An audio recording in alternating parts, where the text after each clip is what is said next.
신이 내린 목소리다. 100년에 한두 명 나올까 말까 한 목소리다. 칭찬을, 극찬을 받고 있는 사람이 있습니다. 한국이 낳은 세계적인 소프라노 조수미 씨입니다. 근데 이 조수미 씨는 서울대 음대에 수석으로 들어가게 됩니다. 근데 1학년 때 남자친구와 사랑에 빠지는 바람에 2학년 때는 54명 중에서 54등 꼴찌를 하고서 학교에서 쫓겨나게 됩니다. 언어 하나 준비되지 않은 채로 도망간 곳이 이태리 유학이었습니다. 근데 그곳에 가서요, 남자친구가 녹음해준 남자친구의 목소리를 듣고서 그 시간을 정신 차리지 못하고 그 시간들을 그렇게 보낸 거예요. 근데 그렇게 시간을 보내고 있는데 3개월 만에 남자친구가요, 이별을 통보해 왔습니다. 여러분 한번 생각해 보세요. 학교에서 쫓겨났습니다. 언어 하나 못하는데 다른 낯선 나라에 가서 유학이라고 가 있습니다. 근데 자신의 모든 것을 걸고서 사랑했던 그 사람에게요, 남자에게 배신을 당했던 겁니다. 인생의 바닥을 찍었던 겁니다. 근데 그 순간에 깨닫고 결심합니다. 내가 다시는 남자를 만나지 않으리라. 그러고서는 그때부터요, 음악에만 열중을 합니다. 그러고서는 아주 세계적인 성악가로 성공을 하게 되는 거예요. 그 세계적인 성악가로 성공한 어느 날 그의 과거를 돌아보면서 그는 그렇게 고백을 합니다. 그 남자친구와의 그 헤어지는 그 아픔이 없었다면 나는 평범한 주부로 살았을 텐데 그 아픔이 오늘의 나를 만들었습니다 라고 그렇게 고백을 했습니다. 인생의 바닥을 쳤던 그 실패의 경험이요, 세계적인 소프라노 조수미 씨를 탄생하게 만들었던 겁니다. 여러분, 사람들이 가장 싫어하는 것, 가장 두려워하는 것 중에 하나는 실패가 아닐까 생각합니다. 그래서 누구나가 성공하고 싶어 하지요, 실패하고 싶은 사람은 아마 하나도 없을 거예요. 그런데 우리 인생을 더욱더 많이 풍성하게 만들고 성장하게 만들어주는 것은 바로 실패가 아닐 수 없습니다. 그래서 발명한 에디슨은 그런 말을 했죠. 실패는 성공의 어머니다. 우리 하나님께서 쓰셨던 믿음의 사람들도 보면은요, 인생의 바닥을 치는 그 실패를 가운데 있었을 때 하나님께서 그들을 썼던 것을 보게 됩니다. 형들에게 팔려서 애굽의 종으로 갔던 그 요셉은요, 그곳에서도 누명을 써가지고 감옥까지 갇히게 되는 거예요. 인생의 바닥까지 떨어지게 되었습니다. 근데 하나님께서 그 인생의 바닥 가운데 찾아오셨어요. 그를 높여주세요. 애굽의 총리 대신으로 삼아주시고요. 그를 통해서 그의 가족과 이스라엘 민족이 구원함을 얻을 수 있었습니다. 이집트의 왕자였던 모세는 또 어떻습니까? 그는 하루아침에 살인자가 되어서요, 미디안 광야로 도망가가지고요, 40년 동안 양을 치는 그 바닥 인생을 살아가게 됩니다. 근데 하나님께서요, 그를 찾아내셔서요, 그를 출애굽의 지도자로 삼아주셨음을 보게 됩니다. 베드로도 마찬가지 아니겠습니까? 베드로는요, 큰 소리 떵떵 치던 사람이었습니다. 근데 예수님을 3번 부인하고서 모든 것을 다 포기하고 낙심하고서 고향으로 돌아가서요, 다시 옛날 직업 고기 잡는 업으로 돌아갑니다. 그때 주님께서 찾아가셔서요, 그를 사명 주시고요, 위대한 사도로 세워주셨음을 보게 됩니다. 오늘 본문의 사도 바울도요, 실패를 통해서 일생 동안 붙잡고 나아가야 할 중요한 가치를 깨달았음을 보게 됩니다. 고린도전서는, 오늘 본문이 위치해 있는 이 고린도전서는요, 이 바울이 고린도 교회 성도들에게 쓴 편지글입니다. 이 고린도 교회는 2차 전도 여행 때 바울이 세운 교회인데요, 본문에서 바울은 고린도에 자신이 처음에 갔을 때 어떤 마음이었는지, 어떠한 자세로 그들의 복음을 전했는지 다음과 같이 밝히고 있습니다. 형제들아, 내가 너희에게 나아가 하나님의 증거를 전할 때 말과 지혜 아름다운 것으로 아니하였나니 내가 너희 중에서 예수 그리스도와 그가 십자가에 못 박히신 것 외에는 아무것도 알지 아니하기로 작정하였느니라. 바울은 고린도에서 복음을 전할 때 말과 지혜로 하지 않고 오직 예수 그리스도만 증거하겠다라고 작정하고 있음을 보게 됩니다. 여기서 작정했다라고 하는 이 말은요, 결심했다는 말입니다. 내가 다시는 그렇게 하지 않겠다는 거예요. 이 말은 이런 바꾸어서 이야기하면요, 예전에는 그랬다는 겁니다. 예전에는 바울이요, 말과 지혜로 복음을 전했던 거예요. 그러다가 뼈아픈 실패의 경험이 있기 때문에 지금 이렇게 다짐하고 이야기를 하고 있는 거예요. 1차 전도여행을 바울은 성공적으로 마쳤습니다.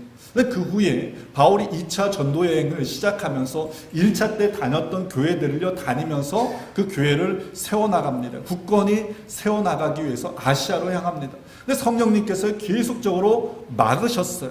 그러던 중에 바울이 한 환상을 보게 됩니다. 마게도냐에서 사람이요 바울을 부르는 그 환상을 보고는 그것이 성령님께서 인도하는 것이라고 인정하고서 유럽으로 넘어갑니다. 여러분, 하나님께서 바울을 부르셨어요. 그렇다면 여러분, 하나님께서요 그 바울을 팍 밀어줘야 되는 것 아니겠습니까? 수많은 사람들이 회개하고 수많은 사람들이 줄을 지어서 교회로 밀려 들어와야 하는 것 아니겠습니까? 근데 바울이요 유럽에 가서 처음 교회에서요 귀신 들린 여자를 고쳐주었다라고 하는 그 이유로 매를 맞고 감옥에 갇히게 됩니다. 그곳에서 겨우 자주장사 루디아라고 하는 여인과 감옥의 간수와 그 가족들 그리고 귀신 들렸던 그 여인 정도만 구원을 받게 되는 거예요. 그 후에 만신창의 몸을 이끌고 간 곳이요 데살로니가입니다. 근데 데살로니가에 갔더니요 유대인들이요 아주 얼마나 거친지요 불량배들을 동원해가지고요 방해해가지고요 한밤중에 도망갑니다. 베레아로 도망을 갑니다. 베레아에 가가지고 좀 복음이 좀 전파되는가 싶었는데요 그 데살로니가에 있었던 그 유대인들이 거기까지 쫓아가지고 또 방해하는 거예요. 그래서 도망간 곳이 어디냐면은 아덴입니다. 오늘의 아테네라고 하는 곳이에요. 여러분, 이 아테네는요 철학의 도시입니다. 소크라테스, 플라톤, 아리스토텔레스, 그러니까 철학의 거장들이요 그곳에서 활동했던 그런 곳입니다. 당시 철학자들이요 아고라라고 불리우는 그 광장에 모였어요. 자기의 철학이나 사상을 사람들에게 가르치면서 함께 토론을 했습니다. 그러니까 이 광장이라고 하는 것이 오늘날로 생각하면 거리 공연 같은 거예요. 뭐 음악하는 사람들이, 뭐 예술하는 사람들이 거리 공연하지 않습니까? 거리에서 공연하다가 실력을 인정받으면 스타의 길을 걷는 것처럼 당시의 사람들이요, 이 아고라라고 하는 그 광장에서 자기의 철학, 사상을 사람들에게 가르치고 토론했고요. 그래서 사람들에게 인정받아가지고 그렇게 철학자의 길을 걸었습니다. 그럼 여러분, 바울이 누굽니까? 이 바울이라고 하는 사람은요 당시에 최고라고 불리우던 가말리알 학파에서 최고의 유망주였어요. 바울은 어떻게 하면은 사람에게 논리적으로 설득시킬 수 있는가를 공부하는 수사학을 공부했던 사람입니다.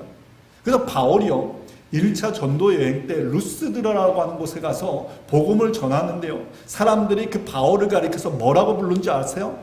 허르메스라고 불렀습니다. 근데 이 허르메스라고 하는 게요 웅변의 신입니다. 바울이 복음을 전하는데 얼마나 말을요 유창하게 잘하는지요 사람들이 그 바울을 보면서 허르메스 신이 이곳에 왕림하셨구나 라고 할 정도로 그렇게 말을 잘했던 사람입니다. 바울은 뿐만 아니라 철학에 능통했습니다. 히브리 율법에 능통했던 사람입니다. 그러니까요 말과 지혜와 지식의 둘째가라고 하면 서러웠던 사람이 바로 바울이었습니다. 바울이 아덴에 도착했어요. 아마 생각했을 거예요. 이제 내가 내 실력을 보여주어야 될 때가 되었구나. 이 빌립보, 데살로니가, 이 베레아, 이 사람들은 무식해가지고 내 말을 알아듣지 못하고 나를 그렇게밖에 대우하지 못했는데 이제 내가 진가를 발휘할 때가 되었구나 라고 생각을 합니다. 그런 후에 바울이요 아레오바고 언덕이라고 하는 곳에 가서요 사람들에게 복음을 전합니다.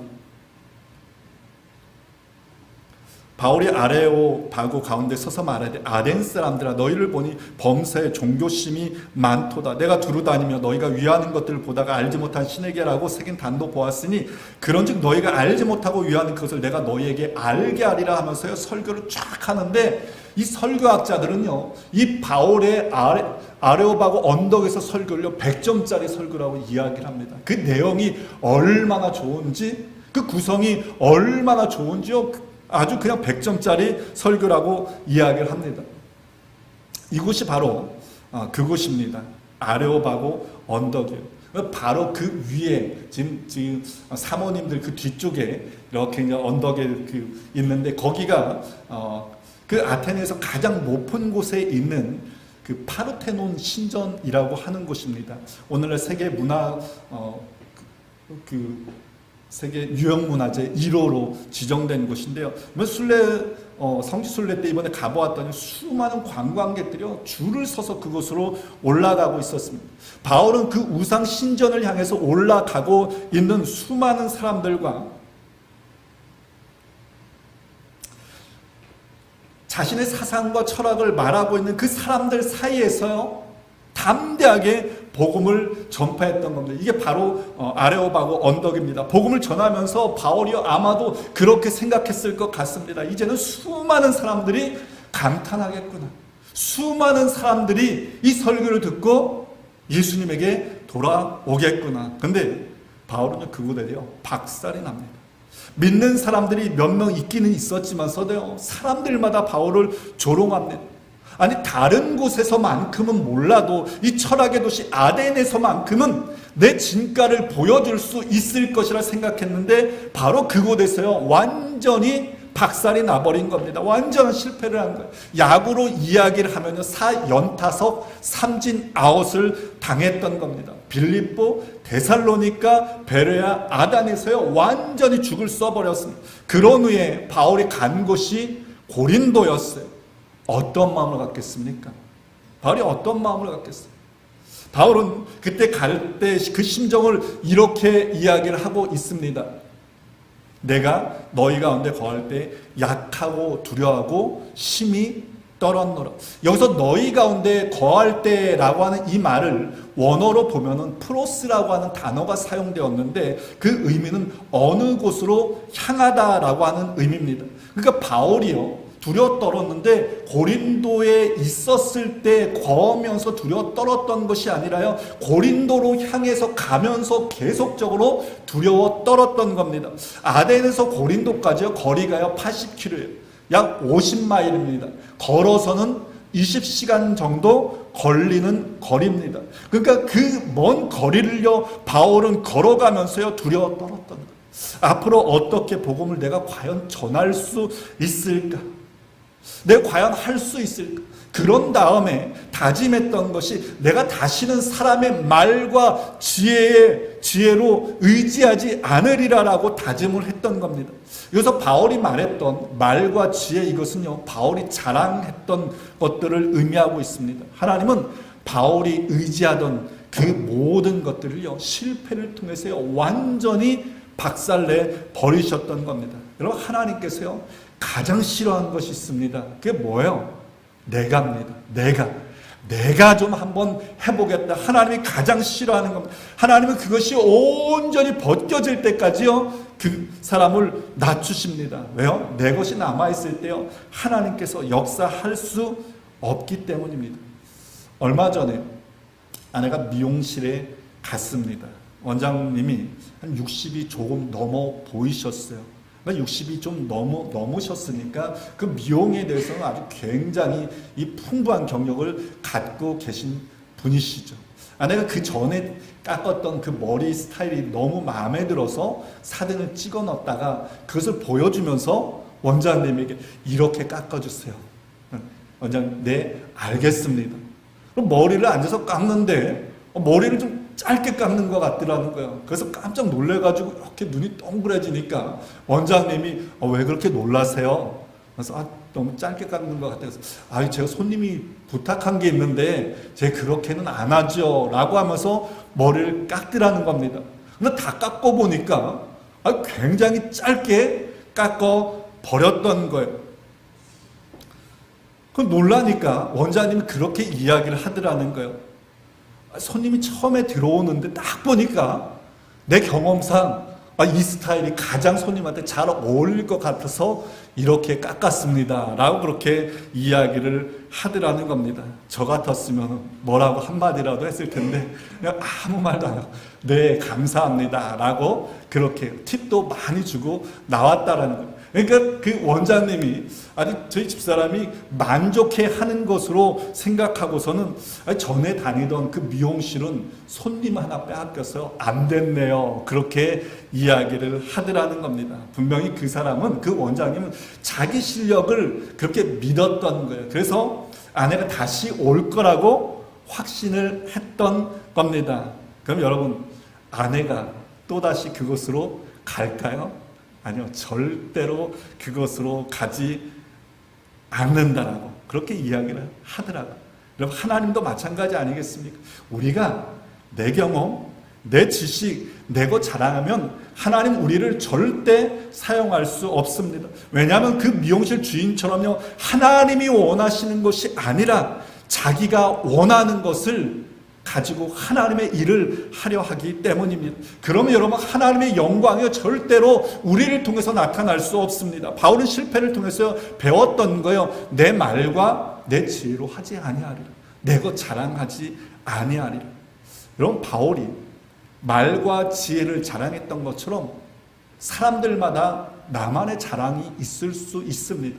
그럼 여러분, 오늘 여러분들이 자랑하는, 여러분들의 자랑은 무엇이 있습니까? 바울처럼 내가 말을 잘합니까?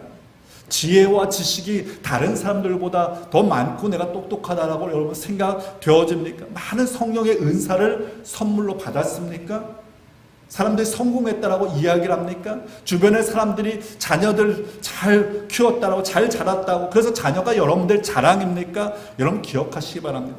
우리가 자랑하는 그것으로 하나님께 영광이 돌려질 수 없습니다. 그리고 내가 자랑하는 그것이 있는 한 우리는 하나님 앞에 사용될 수도 없음을 여러분 기억할 수 있기를 간절히 부탁을 드립니다.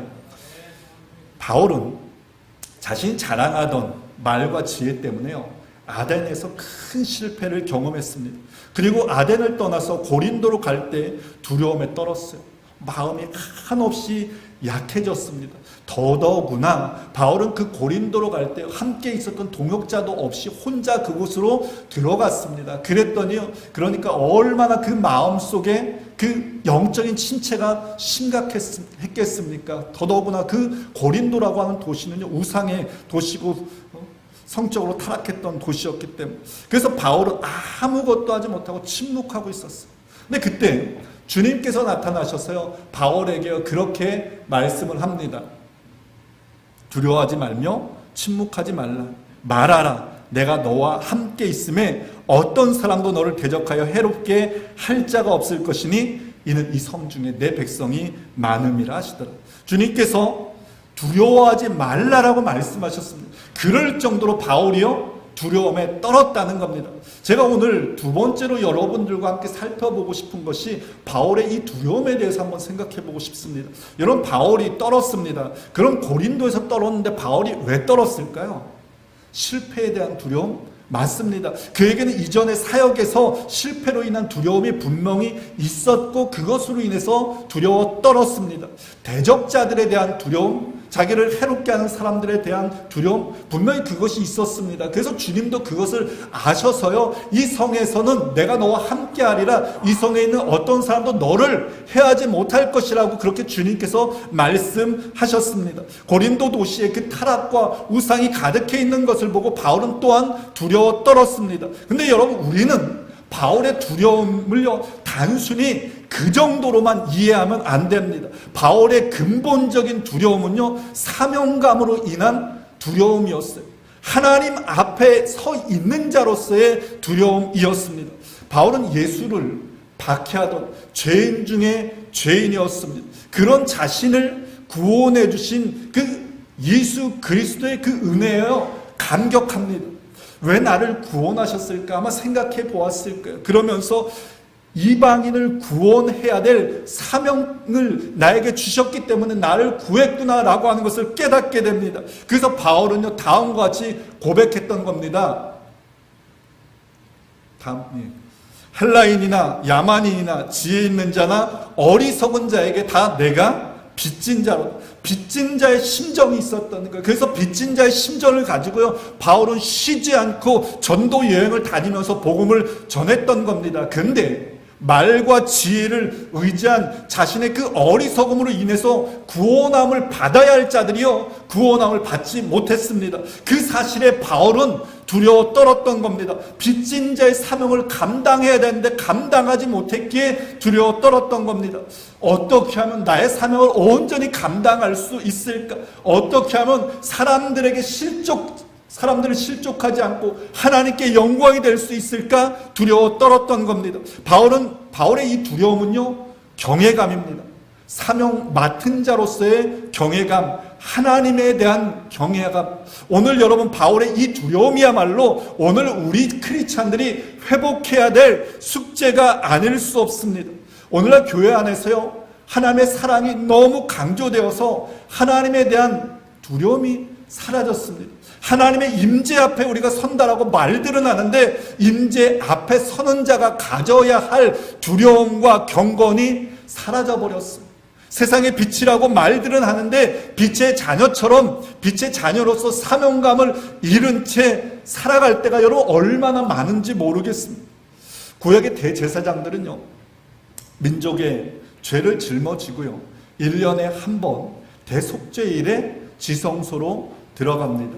대제사장들이 지성소로 들어갈 때 그들의 발에 끈을 달아서, 방울을 달아서 그렇게 들어갔다라고 이야기를 합니다. 거룩하지 못한 모습으로 지성소 안으로 들어갔다가 잘못되어 죽게 되면 다른 사람들이 그 안으로 들어가지 못하니까 줄을 당겨서 그 제사장 끌어내기 위해서 그렇게 줄을 달았습니다. 사람들은 대제사장이 제사 드리는 동안에요, 그 자기의 밖에서 그 귀를 기울이면서요, 그 방울 소리가 들리나 안 들리나, 그것을요, 두려운 마음으로, 떨리는 마음으로 귀를 기울였습니다. 왜요? 방울 소리가 들리면 대제사장이 살아있다라고 하는 증거이기 때문입니다. 여러분, 대제사장이 지성소에서 살아서 나오는 것이 이스라엘 백성에게는 축복이었습니다. 왜 그래요? 그가 죽으면은 이스라엘 백성들의 그 죄가 사함받지 못하는 거예요. 그러니까 이스라엘 백성들은 1년 동안 그 죄를 사함받지 못하고 살아가야 되는 겁니다. 그러니 대제사장의 그 사명이요, 얼마나 여러분 두렵고 떨리는 일이었겠습니까? 사명을 안고 지성소로 들어가는 대제사장도 떨었고요, 이스라엘 백성들도 두려워 떨었습니다. 베드로 사도는 우리를 가리켜서 이처럼 좋은 귀한 직분을 가진 왕 같은 제사장이라고 말하고 있습니다. 그렇다면 여러분, 과연 나에게는 하나님 앞에 설 때 여러분 이 두려움이 있는가, 나를 한번 돌아보았으면 좋겠습니다. 과연 이 두려움이 나에게는 있는가, 말씀을 준비하면서 저에게 질문해 보았습니다. 하나님께서 저에게 말씀은 전하는 일과 주님의 교회를 인도하는 사명을 주셨는데, 과연 나는 두려움으로 이 사명을 잘 감당하고 있는가? 여러분은 어떠세요? 여러분 중 어떤 분들은 그 직분자로 세워주셨습니다. 어떤 자들은 찬양 인도하는 자로, 어떤 분들은 봉사자로, 예배 인도자로, 또 예배자로 세워주셨습니다. 그럼 여러분들은 어떠한 자세로 사명을 감당하고 있습니까? 두려움으로 사명을 감당하고 있습니까? 저는 솔직히 두려움보다는 익숙함으로 사명을 감당할 때가 더 많음을 고백하게 되었습니다. 여러분, 익숙함은 우리를 편안하게 만들어 줍니다. 큰 힘 들이지 않고 그 일을 감당해 나갈 수 있기 때문입니다. 근데 신앙생활에서요, 가장 큰 적 중에 하나가 익숙함이 아닐까 생각되어집니다. 왜냐하면 익숙해지는 그 순간부터요, 두려움이 사라지기 때문입니다. 사랑하는 사람과 처음 교제할 때, 사랑할 때 여러분 얼마나 두렵고 떨립니까? 약속 시간이 되면요, 만나는 것 생각하면 가슴이 두근두근 거리는 거예요. 한번 손을 잡으려고 해도 얼마나 떨리는지 모릅니다. 근데 시간이 지나고 사랑하게 되고 함께하는 시간이 많아지면 익숙해집니다. 근데 그때부터는 예의를 지키지 않습니다. 무례하게 행동합니다. 그로 인해서 상대방에게 상처를 주게 되는 거예요. 여러분, 오늘 나의 관계 속에서 너무 익숙해져서 편안해져서 상대방에게 상처 주는 것 없는지 한번 점검해 보았으면 좋겠습니다. 나에게 주신 사명의 자리 너무 익숙해져서 무뎌진 것 없는지, 하나님 앞에 두려움 없이 내가 행하고 있는 것 없는지 점검해 볼 수 있었으면 좋겠습니다. 바라기는 바울처럼 여러분 하나님 앞에 설 때마다 이 두려움 회복할 수 있기를 바랍니다. 맡겨주신 사명에 대해서 여러분 두려움과 감사함으로 감당해 나갈 수 있기 바랍니다. 그로 인해서 하나님이 주시는 생명력 있는 성도의 삶을 살아가는 저와 여러분들 되어주기를 간절히 축원을 드립니다. 바울은 이 아덴의 실패로 인해서요 두려워하면서 고린도에 도착했습니다. 도착해서는 두려움 가운데 사명을 감당합니다. 그리고 그 과정 속에서요 자신이 일생 붙잡고 나가야 할 가장 핵심적인 가치를 발견하게 됩니다. 그게 무엇이요? 그것은 바로 오직 예수 그리스도와 십자가였습니다. 바울은 이렇게 고백합니다. 내가 너희 중에서 예수 그리스도와 그가 십자가에 못 박히신 것 외에는 아무것도 알지 아니하기로 작정하였습니다. 여러분, 세일즈맨 멋진 말로, 달콤한 말로, 그럴듯한 말로 포장해서 물건을 팝니다. 근데 바울이 그런 실수를 했던 겁니다.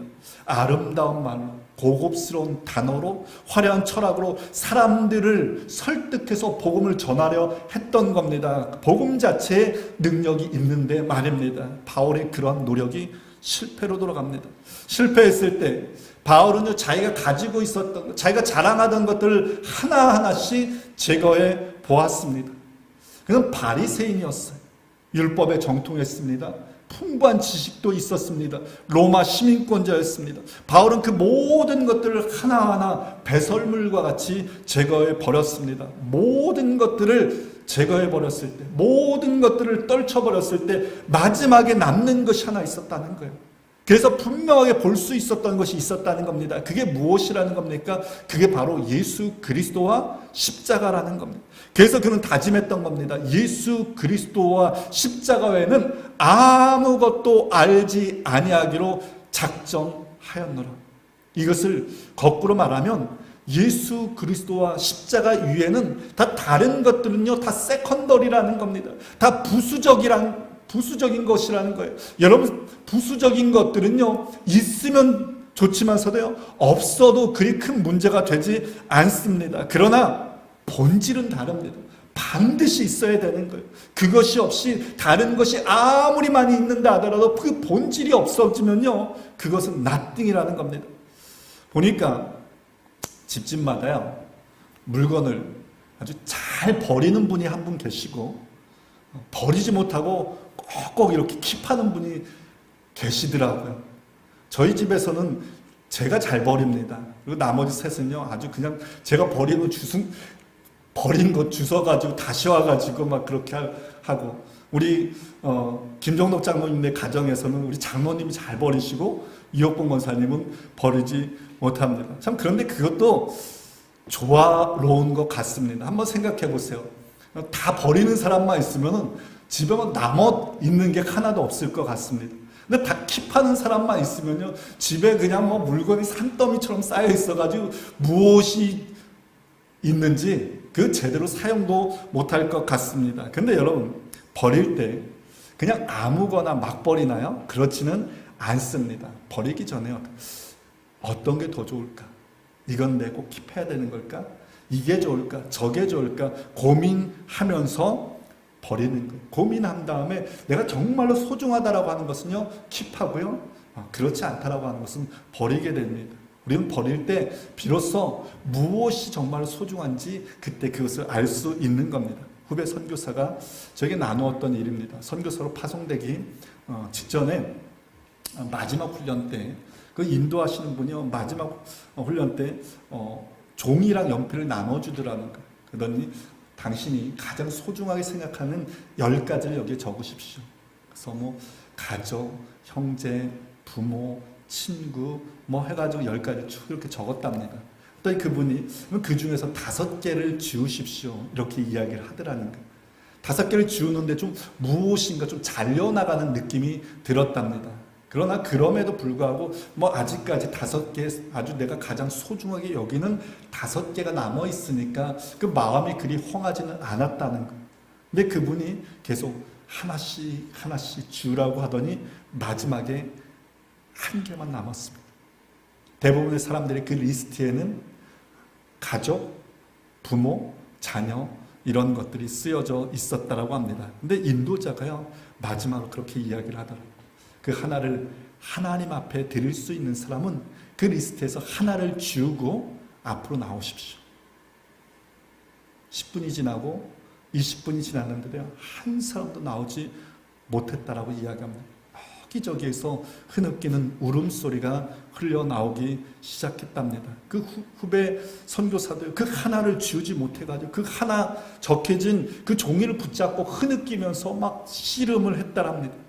30분 정도 지났을 때 한 사람이 나갔고 1시간 정도 지났을 때 몇 명의 사람들이 더 나갔다라고 이야기합니다. 마침내 모든 사람들이 눈물로 다짐하면서 그 하나를 지우고 앞으로 나갔다라고 이야기를 합니다. 그리고 그들 모두 오직 십자가에 달리신 예수 그리스도만 증거하기를 다짐하면서 선교사의 길을 갔다라고 저에게 이야기를 전해주었습니다. 바울이 바로 이 길을 걸었습니다. 우리 믿음의 선조들이 이 길을 걸어서 우리에게 전해준 복음의 핵심이 바로 예수 그리스도와 십자가입니다. 그런데 우리가 사는 이 세상은요, 여러분 이 진리를 빼앗아가기 위해서 얼마나 혈안이 되어 있는지 모르겠습니다. 오늘날 세상은 자유다, 평등이다, 인권이다, 웰빙이다 이러한 것들로 복음을 대체하고 있습니다. 그러면 여러분 우리 모두는요 정신 바짝 차려서 예수 그리스도와 그 십자가를 붙잡기 위해서 힘써야 하는 겁니다. 바라기는 예수 그리스도를 더 알기 위해서 이런 말씀의 자리를 더욱더 사모할 수 있기를 바랍니다. 예수 그리스도를 더 닮아가기 위해서 정말 나의 자랑하는 그것들을 여러분 깨트리는 그 수고가 있어지기를 바랍니다. 매일 기도의 그 자리를 통해서 주님과 더 동행하며 나아갈 수 있기를 바랍니다. 여러분 직장에서, 여러분 삶의 자리에서 십자가의 그 사랑을 증거하기 위해서 여러분 섬김과 헌신의 삶을 살아가기 위해서 애쓸 수 있기 바랍니다. 그로 인해서 저와 여러분들을 통해서 그리스도만이 존귀케 되며 십자가의 능력이 세상 가운데 널리 증거되는 그런 은혜가 있어지기를 주님의 이름 간절히 축원을 드립니다.